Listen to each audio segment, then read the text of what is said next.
Good morning बच्चों। देखिए, अभी तक हम पढ़ चुके हैं प्रबंध के सिद्धांतों में। हमने प्रकृति पढ़ी थी और इसके महत्व भी पढ़े थे, है ना। अब इसकी प्रकृति में हमने कुछ चीज़ें पढ़ी थी वैज्ञानिक प्रबंध के सिद्धांतों में। इसमें आपने पढ़ा था विज्ञान पद्धति न कि अंगूठा टेक नियम। इसी में ही आगे आपने सहयोग न कि टकराव भी पढ़ा था। तो इसके आगे जो तीसरा बिंदु है वो है हमारा सहयोग न कि व्यक्तिवाद। अब देखो, सहयोग न कि व्यक्तिवाद से क्या अभिप्राय है। व्यक्तिवाद का अभिप्राय होता है किसी व्यक्ति विशेष के लिए निर्णय लेने से या उसका ध्यान रखने से है। लेकिन यहाँ ये कहना चाहता है कि किसी भी संगठन में प्रबंधक को क्या करना चाहिए, उसको सहयोग की भावना रखनी चाहिए, लेकिन व्यक्तिगत सहयोग की भावना नहीं, बल्कि पूरे संगठन के लिए सहयोग की भावना को रखना चाहिए। पूरे संगठन के लिए सहयोग की भावना रखने का अभिप्राय ये हो गया कि पूरे संगठन के हित में विचार करना चाहिए, न कि किसी एक व्यक्ति के हित में विचार करना चाहिए। यदि किसी एक व्यक्ति के हित में विचार करेंगे तो आपसी मतभेद होगा। सहयोग की भावना को बढ़ाने के लिए, आपसी मतभेद को दूर करने के लिए क्या करना होगा, पूरे संगठन के हित के लिए सोचना होगा। तो यहाँ हमको दिया गया है कि आपसी मतभेद को दूर करके सहयोग की भावना को बढ़ाया जा सकता है। यहाँ प्रतियोगिता के स्थान पर सहयोग की भावना का विस्तार होना चाहिए। कर्मचारी की ओर से कोई अच्छा अगर सुझाव आता है रचनात्मक, तो उसको स्वीकार करना चाहिए। उसको स्वीकार करके यदि उससे कोई लागत में कमी आ रही है या उसका संगठन को लाभ मिल रहा है तो उसके लिए उसको पुरस्कार दिया जाना चाहिए। यानी ऐसा नहीं होना चाहिए कि सुझाव आ रहा है तो उसको सुझाव को अपनी ईगो के कारण उसको माने ही ना, उसको माना जाना चाहिए। इससे क्या होगा, कर्मचारियों में विश्वास की भावना जागृत होगी, है ना। खुली संप्रेषण व्यवस्था होनी चाहिए और इससे भी इसका अभिप्राय ये हो गया खुली संप्रेषण का कि आपस में जो बातचीत है कर्मचारी और अधिकारियों के मध्य वो आसानी से की जा सके। उसके लिए कोई विशेष बाध्यता नहीं होनी चाहिए या विशेष कोई कारण ऐसा वो नहीं होना चाहिए तरीका जिससे कि कर्मचारी सीधे अपने अधिकारी से बात न कर सके। तो इससे विश्वास को जन्म देने के लिए खुली संप्रेषण भी होनी चाहिए। जापान में पितृवत शैली के द्वारा प्रबंध किया जाता है। अब ये पितृवत शैली क्या होती है? पितृवत शैली का अभिप्राय ये होता है कि पिता अपने पुत्र के समान अपने बच्चों को रखता है और उसी के अनुसार कार्य करता है। जैसे घर में एक पिताजी होते हैं और वो पिताजी क्या करते हैं, अपने सभी बच्चों को अच्छे से रखने के लिए क्या करते हैं, उनकी जो भी समस्या है उनका समाधान करते हैं।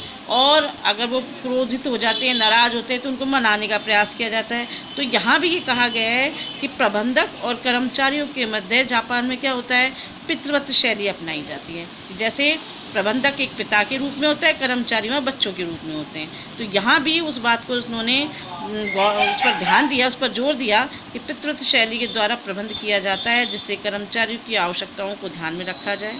टेलर ने भी श्रमिक व प्रबंध के मध्य कार्य व उत्तरदायित्व को समान महत्व दिया है।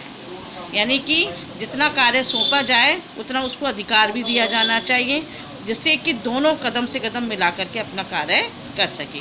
ये हमारा अगली इसमें टॉपिक है। नेक्स्ट टॉपिक आता है बच्चों, प्रत्येक व्यक्ति का उसकी अधिकाधिक क्षमता एवं समृद्धि के लिए विकास।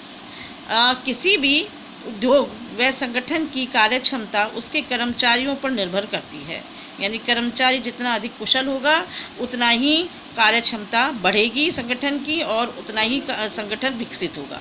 तो अतः प्रत्येक जो कर्मचारी है उसका जो जब नियुक्ति की जाए, उसका जब चुनाव किया जाए, वो भी कैसा होना चाहिए, वैज्ञानिक होना चाहिए। वहीं से ही वो चीज़ प्रारंभ हो जाती है कि अगर कर्मचारी को वैज्ञानिक रीति से उसका चुनाव किया गया है तो उसकी जो योग्यताएं हैं उसका आगे लाभ प्राप्त हो सकेगा। वैज्ञानिक तरीके से कार्य करने के लिए श्रेष्ठतम पद्धति होनी चाहिए, उसे अपनाया जाना चाहिए। उसे सीखने के लिए कर्मचारी को प्रशिक्षण की आवश्यकता होती है। इस संदर्भ में टेलर का विचार था कि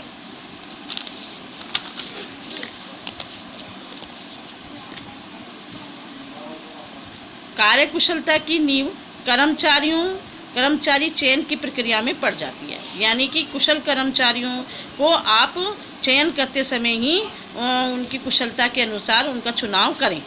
ठीक है ना। अगर कुशल कर्मचारी वहीं पर ही चुनाव कर लिए जाएंगे तो उनकी योग्यता का लाभ आगे प्राप्त हो सकेगा। इसलिए प्रत्येक कर्मचारी का चुनाव वैज्ञानिक रीति से होना चाहिए। कर्मचारी को जो कार्य सौंपा जाता है उसको लिए उसके अंदर शारीरिक, मानसिक और बौद्धिक योग्यता, क्षमता होनी चाहिए, तभी उसका कुशलता का लाभ प्राप्त हो सकेगा, है ना। तो ये था हमारा अगला टॉपिक। तो ये तो हमारे यहीं पर ख़त्म हो जाते हैं टॉपिक। अब नेक्स्ट जो हमारा टॉपिक आता है वो आता है वैज्ञानिक प्रबंध की तकनीक का। वैज्ञानिक प्रबंध की तकनीक से क्या अभिप्राय है? वैज्ञानिक प्रबंध की तकनीक का अभिप्राय है कि जीवन वृत्ति के दौरान जब शोध किए जाते हैं तो उन शोधों पर ये तकनीकें आधारित हैं। इसमें कुछ तकनीक है, तो सबसे पहले हम एक ही तकनीक आज यहाँ पढ़ेंगे, वो है हमारी कार्यात्मक फोरमैनशिप तकनीक। इस कार्यात्मक फोरमैनशिप तकनीक के अंतर्गत क्या होता है, इसमें जो प्रबंधक है, प्रबंधक के मैंने आपको 3 स्तर बताए थे, उन 3 स्तरों में सबसे अंतिम स्तर का जो प्रबंधक होता है वो फोरमैन प्रबंधक कहलाता है ना।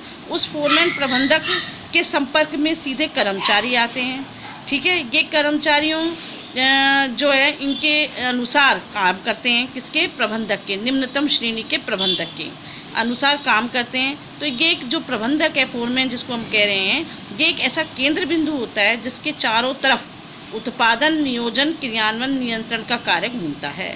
यानी कि इस व्यक्ति के अंदर, इस फोरमैन जो है, इसके अंदर ऐसी क्षमता होनी चाहिए, ऐसा इसका व्यक्तित्व होना चाहिए कि वो योग्यता कार्य को बढ़ा सके, अपने कर्मचारियों की क्षमता में वृद्धि कर सके और अधिकतम उनका लाभ ले सके। तो उनके निष्पादन कार्य को सुधारने में इसकी महत्वपूर्ण भूमिका होती है। अब बात ये करी कि एक अच्छे फोरमैन की अगर विशेषताओं की बात करें तो उसमें उसकी जो सूची है वो लंबी होगी, और सूची जब लंबी होगी तो वो अकेला व्यक्ति तो इतने सारे कार्यों को नहीं कर सकता है। एक अच्छे फोरमैन की योग्यता की सूची तैयार करने पर ये पाया गया कि अकेला व्यक्ति सभी कार्यों को पूरा नहीं कर सकता है। इसलिए क्या किया गया कि हमारे जो टेलर महाशय हैं, इन्होंने कहा कि वो जब अकेला काम नहीं कर सकता है तो एक 8 व्यक्तियों का समूह होना चाहिए ताकि उसकी कुशलता को बढ़ाया जा सके। तो कुशलता को बढ़ाने के लिए ये जो 8 व्यक्तियों के समूह की बात कही गई, जो कि अलग अलग क्षेत्रों में निपुण होते हैं, इन व्यक्तियों के द्वारा उसकी कार्य क्षमता को, यानी कि इस फोरमैन की कार्य क्षमता को बढ़ाया जा सकता है। अब बात यहाँ करें कि ये अलग अलग व्यक्ति कौन है, तो यहाँ अलग अलग व्यक्तियों की जो बात की गई है, यहाँ इसने कहा कि उत्पादन और नियोजन दोनों कार्य कैसे होने चाहिए, अलग अलग होने चाहिए। एक ही व्यक्ति, यानी कि जो फोरमैन है, जो निम्नतम श्रेणी का प्रबंधक है, वो उत्पादन और नियोजन का कार्य अकेले नहीं संभाल सकता है, तो इसके अधीन 2 व्यक्ति होने चाहिए। देखो मैंने यहाँ पर आपको एक सारणी बनाई हुई है, एक बनाया हुआ है, इसमें कार्यात्मक फोरमैनशिप की तकनीक को समझाया गया है कि देखो प्रबंधक है, जिसको हम फोरमैन भी कहते हैं, ये निम्न श्रेणी का प्रबंधक है, इसके अधीन 2 व्यक्ति हैं, जिसका एक होता है उत्पादन प्रबंधक, दूसरा होता है नियोजन प्रबंधक। उत्पादन प्रबंधक के अधीन 4 लोग होंगे और नियोजन प्रबंधक के अधीन 4 लोग होंगे। ये उत्पादन प्रबंधक के अधीन जो 4 हैं, ये निर्देशन कार्ड क्लर्क है, कार्यक्रम क्लर्क है, समय क्लर्क है, लागत क्लर्क है। और नियोजन प्रबंधक के अधीन भी 4 व्यक्ति है, गति नायक, टोली नायक, मरम्मत नायक, निरीक्षक आदि होते हैं। ये लोग अपने अपने क्षेत्रों में क्या होते हैं, विशेषज्ञ होते हैं। ये काम क्या करेंगे, ये अलग अलग प्रकार का कार्य करेंगे। जैसे गति नायक का काम क्या है कि कम समय में ज़्यादा से ज़्यादा उत्पादन कैसे किया जाए, इसको तय करना और इस तरीके से कार्य कराने का काम इस गति नायक का है। टोली नायक का काम क्या है कि जो भी समस्या आएंगी, समस्याओं का समाधान करेगा। कर्मचारियों के मध्य समस्याओं का समाधान टोली नायक करेगा। मरम्मत नायक का काम क्या है कि जो भी मशीनें हैं या जो भी उपकरण हैं, अगर उनके में कोई खराबी आ रही है तो उसके रखरखाव को, उसको सुधारने का जो काम है वो मरम्मत नायक का होता है। निरीक्षक का कार्य निरीक्षण संबंधी होता है। इसी तरह से निर्देशन कार्ड क्लर्क होता है, ये निर्देश देने का काम करता है। कार्यक्रम क्लर्क कार्यक्रम बनाता है कि काम को कैसे करना है, पहले कौन सा काम होगा, दूसरी वो समय पर कौन सा काम होगा। समय क्लर्क समय को ध्यान में रखता है। इस तरह ये सभी व्यक्ति अलग अलग कार्यों में क्या होते हैं, निपुण होते हैं और समस्याओं का उससे समाधान करते हैं। इन सब के अधीन कर्मचारी होता है। ये लोगों के अधीन कौन होता है, कर्मचारी होता है, और वो कार्य मतलब कर्मचारियों की ये लोग समस्याओं का समाधान करते हैं। तो इस तरह से कार्यात्मक फोरमैनशिप की तकनीक को अपना करके और प्रबंधक के कार्यों को बांटा जा सकता है, उसमें उसकी सहयोग प्रदान किया जा सकता है। इससे अगला जो टॉपिक है बच्चों हम नेक्स्ट टाइम में पढ़ेंगे। तब तक के लिए थैंक यू वेरी मच बच्चों, नाइस डे।